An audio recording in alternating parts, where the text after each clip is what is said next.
Opa, cortou ali, né? Não estava acabando o exercício. Vou voltar aqui. Cada vez que para de ligar essa. É efeito quarentena aí. Qualquer coisa, a cara tá acabada aí, mas é porque desse período aí. Deixa eu colocar aqui compartilhar a tela novamente, né? Hoje tá puxado o negócio.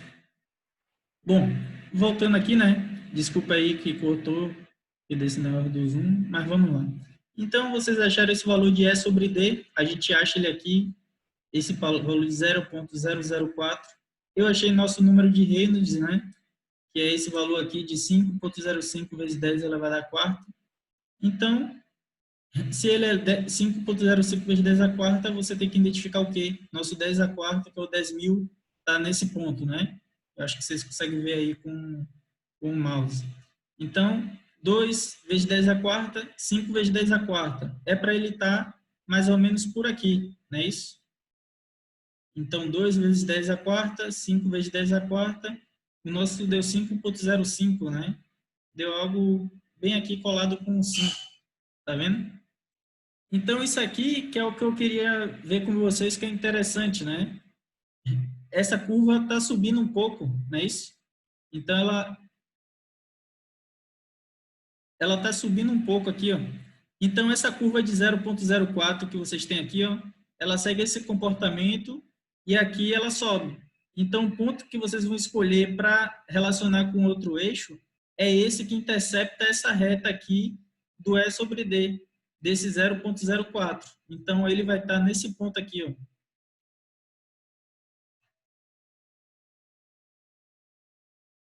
Deixa eu ver, se alguém precisar entrar, vocês me avisam aí, viu? Porque não dá para ficar vendo várias coisas ao mesmo tempo. Bom, então, espero que vocês tenham percebido aí, né? A reta de vocês, ó, o E sobre D, a sua rugosidade relativa, ela é essa aqui, ó. Então, ela vem nesse sentido e cresce, né? Então, ela vem subindo aqui, ó. Como o nosso valor de Reynolds deu nesse ponto, ela intercepta essa sua reta aqui de 0,004 aqui, ó, nesse ponto aqui. A interceptação dela se dá nesse ponto, né? Deixa eu ver se eu abaixo aqui um pouco a...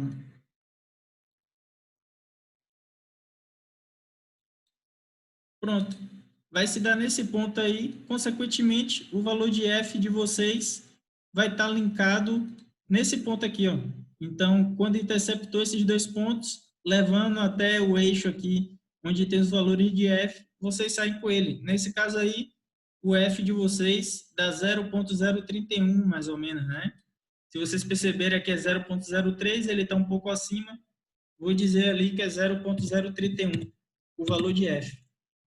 Se o valor de F é 0,031, vocês calculam a perda de carga pela equação universal, pelaquela fórmula que a gente já conhece, F vezes L dividido por D. Então, L de 200 metros dividido pelo diâmetro de 0,025, que multiplica o nosso V ao quadrado, né? A velocidade de 2,4 ao quadrado. Então, cadê? Elevado ao quadrado.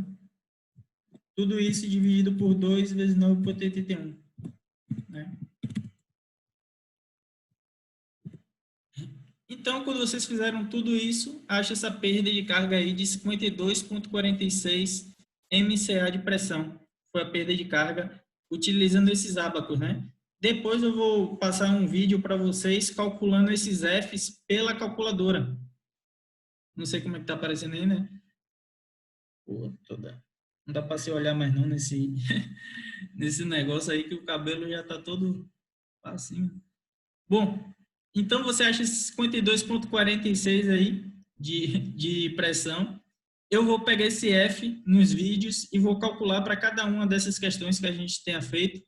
Eu vou calcular esse valor de F, considerando aquela equação de Colebrook-White ou outra que a gente consiga executar pela calculadora de forma interativa, né? Vou fazer para vocês ficarem com registro, caso queiram replicar em casa, em algum lugar. Beleza. Vou seguir aqui para onde quer que a gente tenha parado ali na aula, né? Exercício 9, isso aí. Deixa eu parar aqui de compartilhar a tela.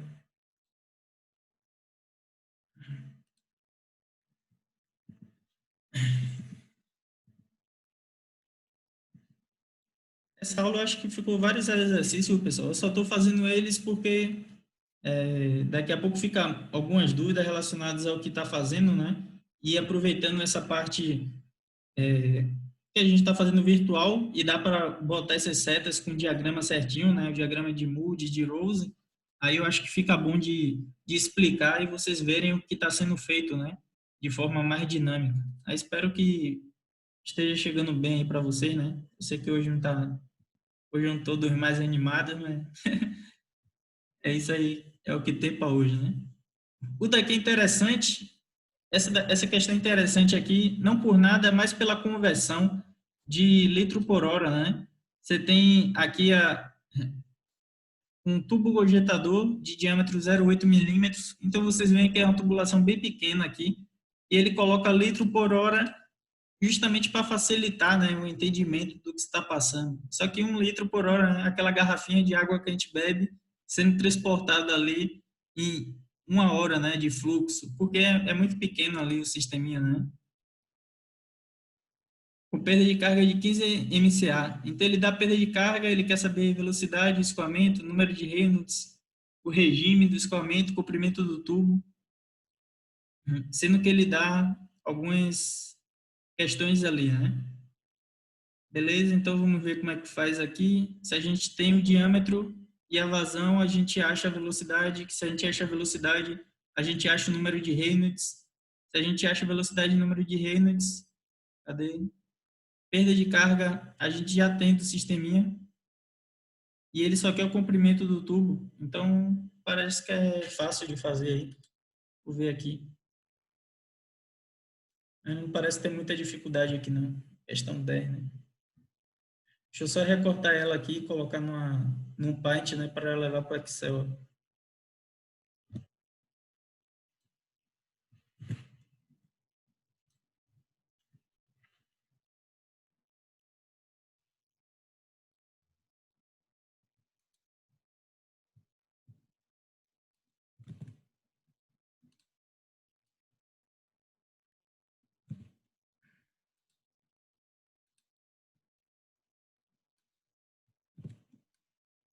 Pronto, já coloquei aqui no Excel. A tela que está compartilhada aqui é da...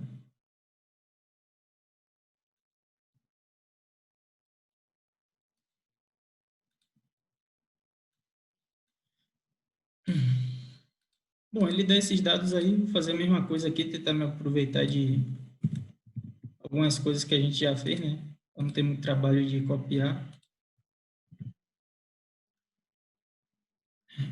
Nesse caso, ele dá o diâmetro de 0,8 milímetros, né? Vou deletar isso aqui tudo.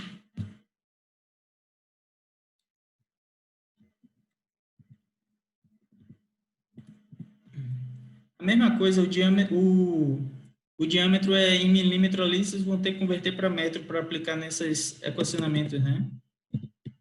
0,8 dividido por 1000. Então, vocês têm já um diâmetro bem pequeno. O L, eu acho que ele pede, né, o comprimento do tubo. Perda de carga, ele diz que é de 15 MCA. Então, vou botar aqui 15. Vou ver o que mais ele dá aqui. A vazão. A vazão ele dá em litro por hora e ele diz que ela é igual a 1 litro por hora. Então, lembra lá quando eu fazia as conversões, né? Ele está dizendo que 1 litro por hora aqui. E normalmente, quando a gente aplica nessas equações, a gente quer achar ela em metro cúbico por segundo, né? Como é que a gente faz isso? Se eu quero 1 metro cúbico em cima, né? Eu quero 1 metro cúbico aqui em cima. Para substituir o litro, né? Ele tem 1000 litros embaixo. Então, 1 hora, eu quero que segundos fiquem embaixo, né? Então, eu sei que 1 hora na parte do numerador, né? Tem quantos segundos? 1 hora é 60 minutos, e 60 minutos tem 60 segundos, não é isso? Então, vai ficar 60 vezes 60, que dá 3.600, né? 60 vezes 60, 3.600. Beleza, então você tem 1 litro por hora, eu coloco o metro cúbico, tem 1.000 litros, 1 hora tem 3.600 segundos. Quando você fizer essas contas, você vai ter a vazão de vocês em metro cúbico por segundo. Porque, né, a hora se corta. Suponha que tudo isso aqui está se multiplicando, viu, pessoal? Toda essa parte está se multiplicando e aqui embaixo também, né, está tudo sendo dividido aqui. Então, o metro cúbico fica em cima, o litro, ele vai se cortar com esse litro aqui de baixo, né, que esse 1.000 está em litros. Então, litro com litro vai se cortar desses 1.000 aqui, hora se corta com essa hora de cima, então vai sobrar para vocês metro cúbico por segundo. Basicamente, vocês têm que dividir por 1.000 vezes 3.600, né? Então, isso aqui, para vocês converterem para metro cúbico por segundo, vocês vão pegar esse 1 e dividir por 1.000 vezes 3.600. Vazão muito baixa, né?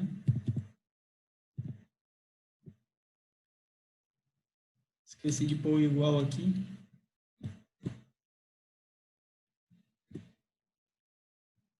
Tá dando uma vazão aí bem pequenininha, né? Deixa eu até confirmar aqui. É isso mesmo. Vazão, cadê? Desse valor bem pequenininho mesmo. De vazão. Beleza. Se vocês têm a vazão e vocês têm um diâmetro, a gente consegue sair com a velocidade. Então, a nossa velocidade, a gente já viu várias vezes aí, 4 vezes Q, né? Em metro cúbico por segundo, dividido por π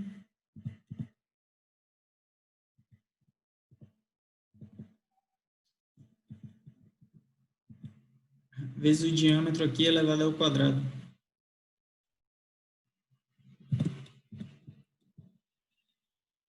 Quando fizerem isso aí, é para sair com a velocidade. Se eu tenho a velocidade, tenho um diâmetro e a viscosidade cinemática. Viscosidade cinemática aqui deu 1,01 vezes 10 a menos 6, né? Que é aquele valor que eu falo que eu uso, que eu falei para vocês que eu uso, né?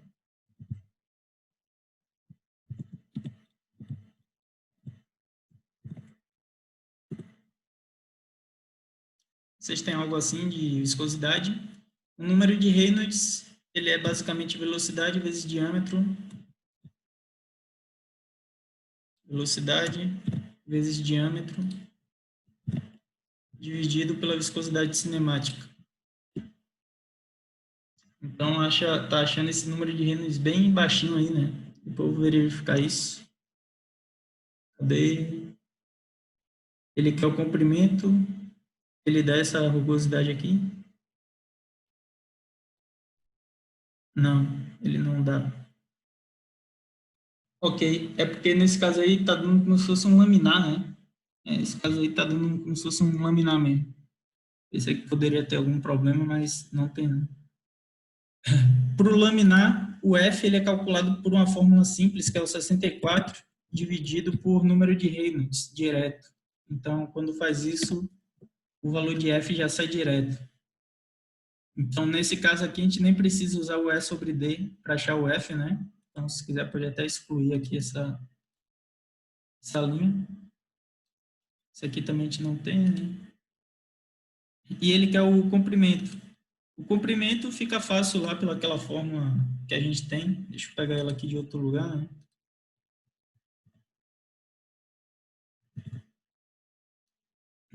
Se a fórmula universal é dada desse formato aí, se eu quero achar o L, então o L está no numerador aqui dessa parte da equação.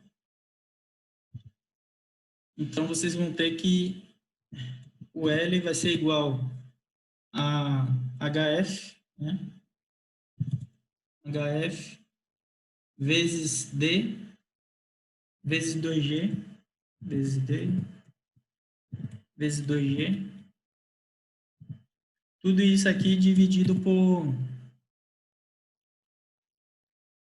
Cadê?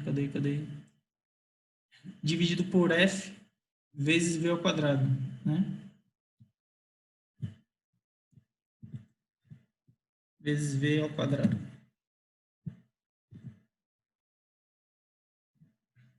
Deixa eu ver se está tudo certinho aqui. O que estava embaixo eu passei para cima multiplicando, então tinha um D embaixo, eu passei multiplicando, tinha um 2G embaixo, passei multiplicando e dividi pelo F. Então, ele vem para cá dividindo, ok? E o V ao quadrado. É isso mesmo aqui. Então, a fórmula para achar o F vai ser essa aqui, né? Vamos ver se bate aqui. O HF vocês têm que é 15. O diâmetro a gente tem que é esse 0,0008.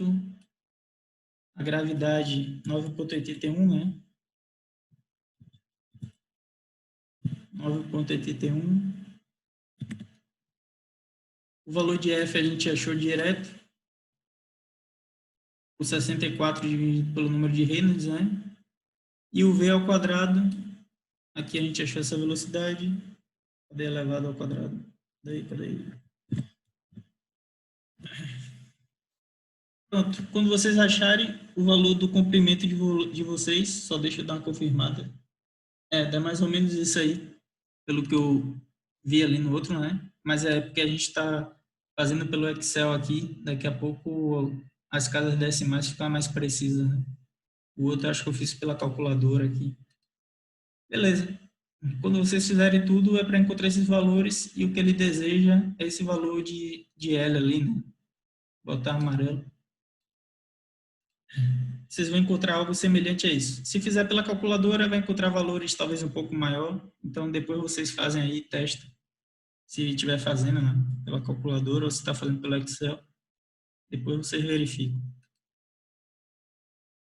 Deixa eu voltar aqui para... Acho que eu não vou fazer mais esses exercícios, não. Vou pular aqui direto para o resto da aula.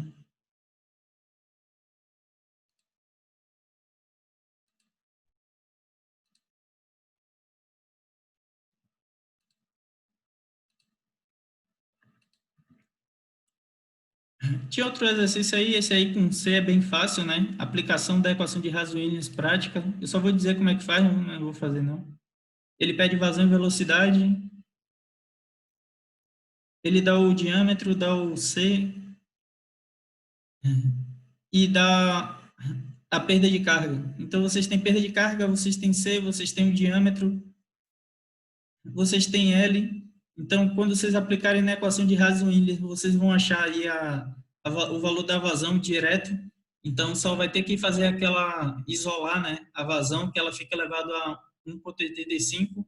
Então, o inverso dela vai ser 1 dividido por 1,85. Então, todos os valores que vocês encontrarem, né, a parte numérica, e no final você vai levar 1 dividido por 1,85. Quando fizer isso, você vai isolar a vazão e vai achar o valor dela, aplica na continuidade e obtém o valor de V. Não tem muita dificuldade nessa, não. Essa também não. Essa equação de Rasmussen é bem fácil, né? Qualquer coisa eu faço em outra aula aí, essas questões. A daqui é um pouco melhor, mas eu acho que eu vou deixar para vocês fazerem. Deixa eu ver o que é que ela pede aqui só. O daqui interessante é a pressão que ela dá, só que eu já converti para 35 MCA. Fiquei com receio, acho, de vocês não converterem, né? Mas é porque ela dava em quilograma-força por centímetro quadrado e você teria que converter aqui, né, para MCA para conseguir aplicar nas nossas equações ali. A daqui é fácil também, porque ele já dá quase todos os valores, dá até o valor de F. Então não tem muita dificuldade em aplicar ela, não. Eu converti sem querer a unidade de pressão, que era... Isso aqui eu também não vou fazer. E essa daqui é bem simples. Deixa eu ver se tem a continuação dela, né? Faltou eu botar a continuação dessa questão aqui. Porque ele dá todas as características ali da tubulação. Deixa eu ver aqui o que é que ela pede. Deixa eu aumentar aqui para mim. Ela dá as características de todos os trechos, né? Então, ele dá as perdas de carga nos trechos em função das velocidades. O que vocês vão ter que encontrar aí é a velocidade que vai ter ocorrendo em cada trecho, porque tem V1 e V2, né? Então, como é que vocês encontram isso? Pela equação da continuidade. Então, a equação da continuidade, A1 vezes V1 é igual a 2 vezes V2, não é isso? Então, se vocês sabem lá essa relação e você tem os diâmetros, consequentemente, você já tem uma relação entre V1 e V2. No fim das contas, o que você vai ter que obter aqui é a perda de carga do sistema. Se ele já disse que a perda de carga é igual a 12 metros e que ele dá aquelas perdas de carga por trecho ali, ó, o que vocês vão ter que fazer é substituir o V1 ou V2 com base nesses diâmetros, né? Então, eles aqui estão um a metade do outro aqui. Quando você aplicar π vezes 0,3 ao quadrado dividido por 4, vezes V1 é igual a π vezes 0,15, né, ao quadrado, dividido por 4, vezes V2. Então, você vai encontrar V1 é igual a tantos V2, não é isso? Depois você substitui. Então, V1 nessas equações aqui, ó, em uma dessas aqui. Onde tiver V1, você substitui pelo que você encontrou nessa relação da equação da continuidade. Quando fizer isso, resolve essa questão. Era mais interessantezinha, né? Dessa parte aí. Mas é bem fácil de fazer. Se não conseguirem, vocês me falam que eu tento responder em outra aula aí, né? Aí tem... Ia começar a chegar nessa parte da aula aqui, que era a ideia de hoje, né? Esses sistemas de tubulações e problemas dos reservatórios. Então, vamos lá, né? A ideia aqui vai ser continuar a mesma coisa. Vocês já viram esse perda de carga provavelmente em outra disciplina, né? Talvez tenha visto em fenômenos ou algo do tipo. Então, a gente vai continuar aqui com o sistema de tubulações. Por que sistema de tubulações, né? Porque quando você tiver um sistema de abastecimento de água, você pode ter diferentes diâmetros. Vocês viram lá o Leone dizendo que ele tinha uma adutora de 400 e derivou para uma de 150, né? Isso vai acontecer constantemente aí em alguns processos. A ideia aqui é verificar o comportamento dessas redes com diâmetros diferentes. Vamos dizer que você está num almoxerifado da sua empresa e você não tem todos os diâmetros de uma determinada tubulação, né, que você precise para implantar um projeto. E aí você pode propor um sistema de tubulações que cause a mesma perda de carga desse sistema inicial que foi o projetado, né? Então a ideia é fazer algo nesse sentido, verificar um sistema alternativo que proporcione a mesma perda de carga para um outro que a gente tenha como projeto, né? Então a gente vai ver um pouco mais à frente. E aqui a gente tem exemplos. Você tem rede ramificada acima. Então isso aqui vai aparecer constantemente para vocês em termos de hidráulica. Uma rede ramificada quer dizer que ela tem uma única fonte de alimentação, entende? Então o reservatório está alimentando todo esse sistema. Qual o problema básico de uma rede ramificada? Imagine que lá perto do reservatório você teve um problema e tem que fazer manutenção. Se você tiver que fazer a manutenção ali, ó, bem perto do reservatório, né? Você tem que interromper todo o fluxo de água para todo o resto da rede. Então, em redes ramificadas a gente vai ter isso, né? Quando você interrompe para fazer algum tipo de manutenção naquela rede, tudo que vier depois dela, ela não vai ter abastecimento. Por quê? Porque você interrompeu o fluxo para proporcionar essa manutenção, né? Essa rede que vocês têm em cima, rede anel, entre outros, malhadas, você, vamos dizer, propõe uma rede com diâmetros maiores em forma de anel, né? E a partir desses anéis, você deriva para os seus pontos de abastecimento. Então, o que é que acontece aí e que já é melhor que uma rede ramificada, né? Nessa rede por anel, o abastecimento ele se dá por mais que um caminho, entende? Então, vamos supor, uma ramificada, ela é mais ou menos assim, várias, né? Se eu interromper o fluxo aqui, não passa mais água para o que vem depois. Uma rede em anel é algo mais ou menos assim, né? Botar algo circular. Então, ela se abastece por dois lados, se abastece por aqui e por aqui. Se eu tiver que interromper o fluxo nesse ponto para fazer a manutenção, eu fecho uma válvula nesse ponto, fecho uma válvula em outro ponto e o resto do sistema ele continua abastecido, entende? Então, a diferença básica dessa rede de anel é essa, ela pode ser alimentada por diferentes lados. Isso, quando vocês fizerem projeto de combate a incêndio, algo nesse sentido, ajuda a reduzir alguns diâmetros, né, da sua rede. Só que também é mais complexo de você dimensionar, e por isso vai ser importante vocês saberem operar alguns softwares. A exemplo do EPANET, tem Fire, não sei das quantas aí, tem diversos softwares que vocês, com um pouquinho de treino, né, pegando um pouquinho, vocês verificam como eles funcionam. Funcionar sistema de redes é bem fácil, na real. Mas se entender o conceito básico dos sistemas, vocês conseguem utilizar facilmente. Não tem problema. Essa porta aí tá. Bom, e o problema dos reservatórios que a gente vai ver, se você tiver uma cidade, por exemplo, né? Porto Alegre aí, ela tem 101 reservatórios, toda ela pressurizando todo o sistema para que a água chegue na casa de vocês, né? Então, cada um deles tem uma cota diferente, uma da outra, eles operam de um determinado jeito. Então, a ideia, quando a gente verifica esse problema de reservatórios, é verificar o reservatório para vocês, que é o abastecedor, o reservatório que é o receptor, né? E um reservatório que, vamos dizer, um intermediário. Ora, ele pode operar recebendo carga desse que está no nível maior. Então, vamos supor que você tenha 3 reservatórios, né? Um nessa cota, um nessa aqui e um no meio, intermediário. Esse intermediário, em algumas vezes, ele pode receber desse do topo. Em outras vezes, ele pode estar abastecendo o reservatório que está embaixo. Então, a ideia é um pouco essa. Verificar uma situação de como se processa, né, esse abastecimento dado por alguns reservatórios. Bom, tipicamente vocês vão ter redes mistas que vão ser composições das duas, de rede em anel e redes ramificadas, né? É o nosso modelo de abastecimento aqui no Brasil. Tipicamente vocês vão ter redes dessas aí ramificadas. Então vamos lá, né? Seguir para a parte da aula.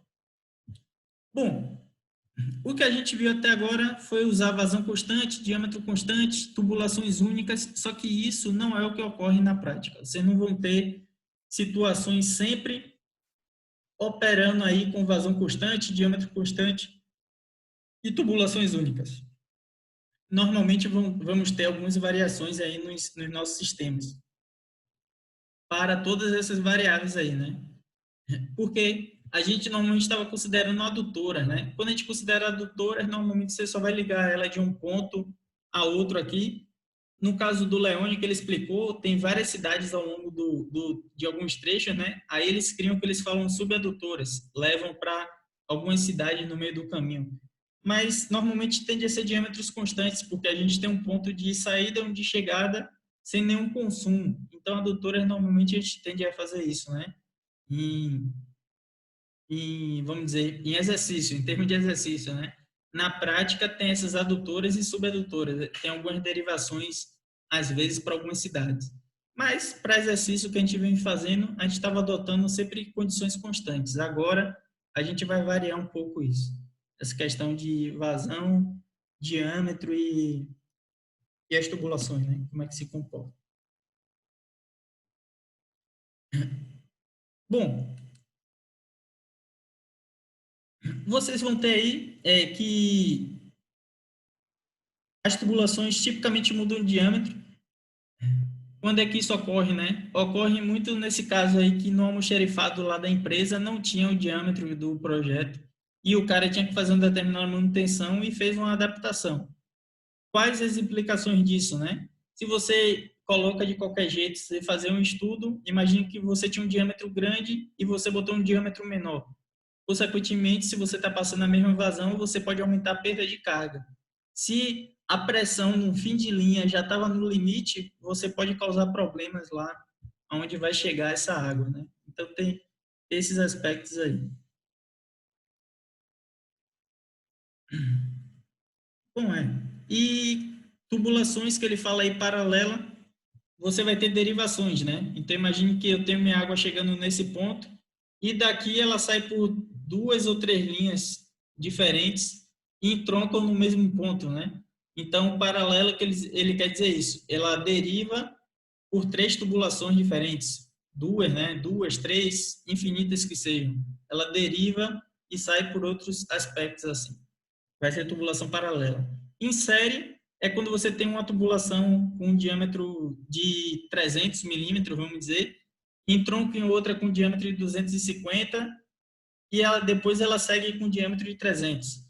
Então, qual a diferença básica entre série e paralelo? Em série, toda a vazão ela passa pela tubulação.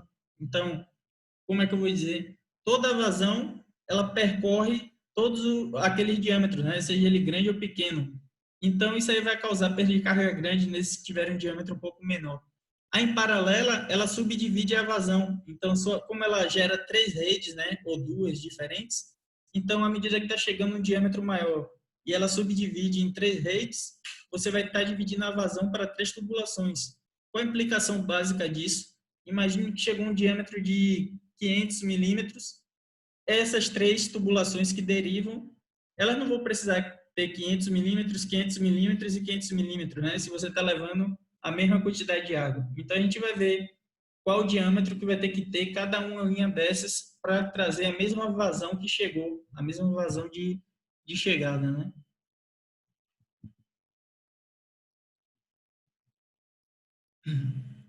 Bom, isso aqui é um aspecto importante, né? Isso, eu não sei se eu mostrei para vocês o EPANET, mas é a nossa equação da continuidade, basicamente.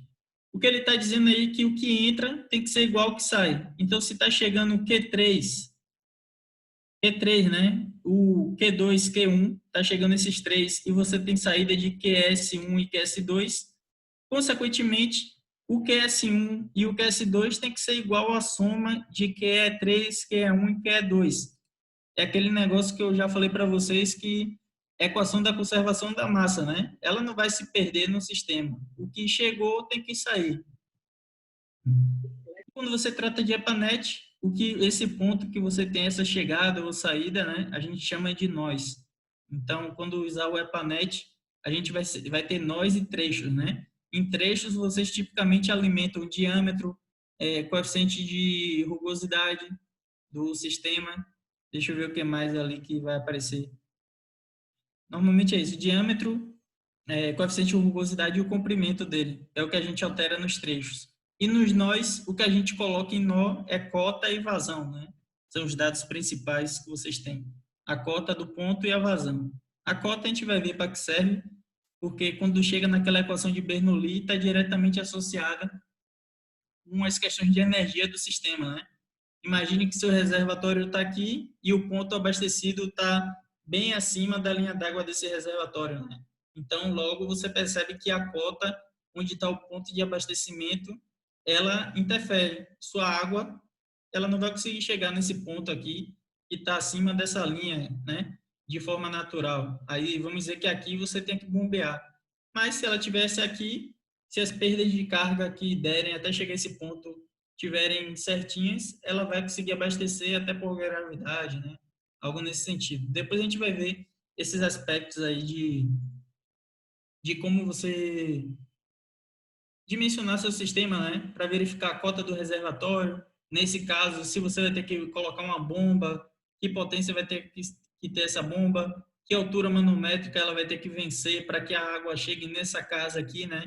E garanta aquela pressão mínima de abastecimento. Então, tudo isso a gente vai ver aí em algum momento.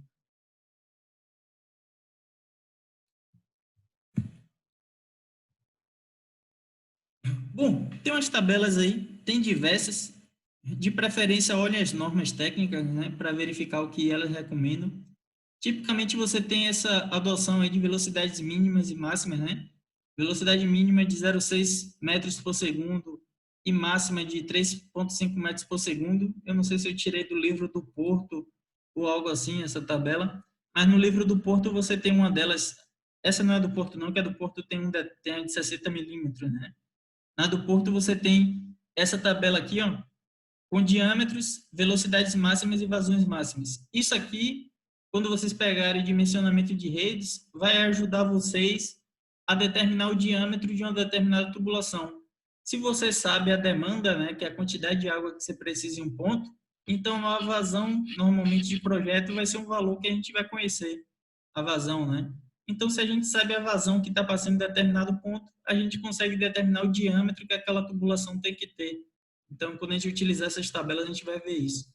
E quando você tem vazão e diâmetro, você calcula a velocidade. Nisso, você não quer que a velocidade extrapole esses limites aqui.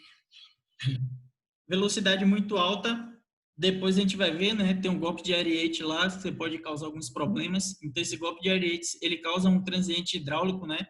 Você vai ter uma variação de pressão, você vai ter uma sobreelevação e uma sub, né? Então, imagine que, vamos dizer, seu tubo resiste a 100 MCA e ele ganha um golpe de Ariete e a pressão em determinado ponto vai para 150 MCA, entende? Então, naquele ponto, ele pode ter o rompimento devido à sobrepressão causada pelo golpe de Ariete. A gente vai ver lá, eu acho que o Leone mencionou alguns aspectos, eu não lembro se é hidráulica 1 ou 2 que a gente vê isso, né? Mas em algum momento a gente olha essas questões de golpe de Ariete em tubulações. Bom, aqui é a equação universal, como vocês conhecem. O acréscimo que vocês têm aqui é esse J. Quem é J é HF dividido por L. O J aqui, no caso, é a perda de carga unitária, né? Ele está dizendo perda de carga por metro de tubulação. O que ele fez, basicamente, foi pegar o L, que estava do outro lado da equação, e passou dividindo.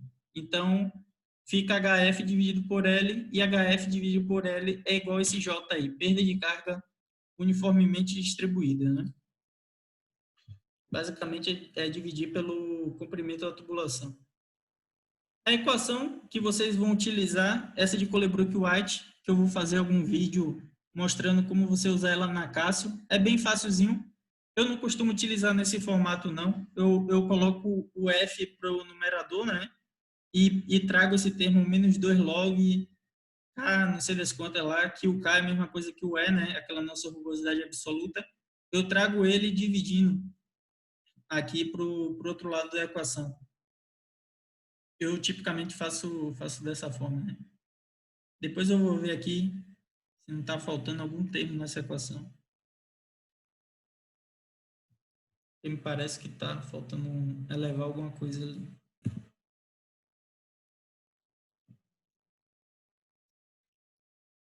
Bom, aqui eu coloquei mais essa parte de acréscimo, né? Como eu já pedi para o Leone falar disso, é porque eu ia falar em algum momento, só que de forma bem mais resumida que a dele lá, né? O que acontece é que vocês têm diferentes tipos de materiais aí que vocês utilizam, cada um com suas vantagens e desvantagens, que nem o Leone mencionou na apresentação dele. Então, de ferro, ferro galvanizado, ferro fundido, ferro dúctil, aço, a gente tem aço carbono e aço inox. Se vocês lembrarem, a diferença de ferro e aço, a quantidade de carbono que vai ter lá de um para o outro, né? Plástico, você tem PVC, polietileno, tem aquele nosso de defofô, né? Então, que o Leone citou muito, eu nem coloquei aqui, mas tem também, acaba sendo PVC. E aqui as junções, né? Aquilo que ele falou de junta tipo rosca mecânica, solda rígida, bolsa elástica. Isso aqui são as formas de você juntar uma tubulação com a outra lá. Eu acho que ficou claro quando o Leone explicou cada uma delas. O de PAD, você vai ter muita juntão de solda ou flangeada, né? A mesma coisa lá, eu acho que ele mostrou lá alguns exemplos de flange que você parafusa, né? Uma tubulação com a outra. E esses por solda, você vai com algum equipamento lá térmico e favorece essa solda entre essas tubulações, né?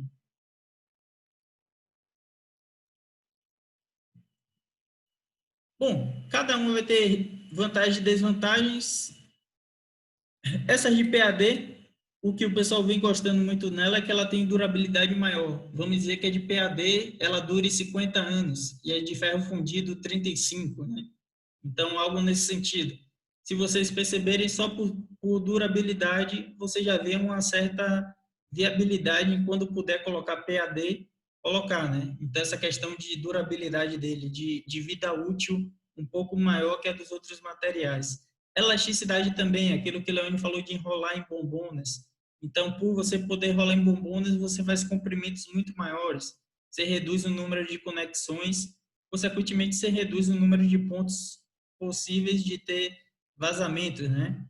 Então, tem todos esses aspectos aí que devem ser considerados com essas tubulações aí de PAD, né? Em Porto Alegre tem uma substituição bastante grande aí para PAD.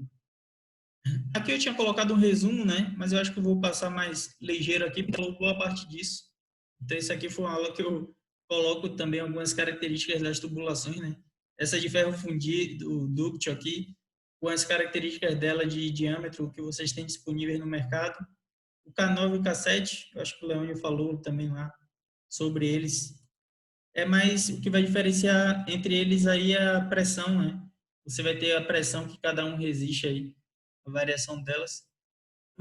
O revestimento com argamassa de cimento, então isso aqui eu falei para vocês que é para uniformiza essas rugosidades internas e reduz a formação de tubérculos quando passar o tempo, né?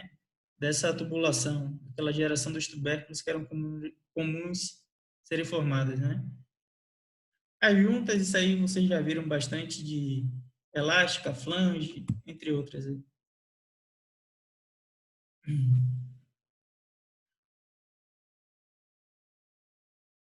Bom, aqui o mais importante é vocês consultarem a norma. A pressão aqui máxima, né, de 7,7 MPa. Isso aqui também vai ter que ser avaliado aí nesses aspectos, porque cada tubulação existe uma determinada condição de pressão. O mega que ele coloca normalmente é megapascal, né? Depois vocês fazem as devidas conversões lá para MCA. Então você sabe lá que o Pascal, quando você converte para MCA,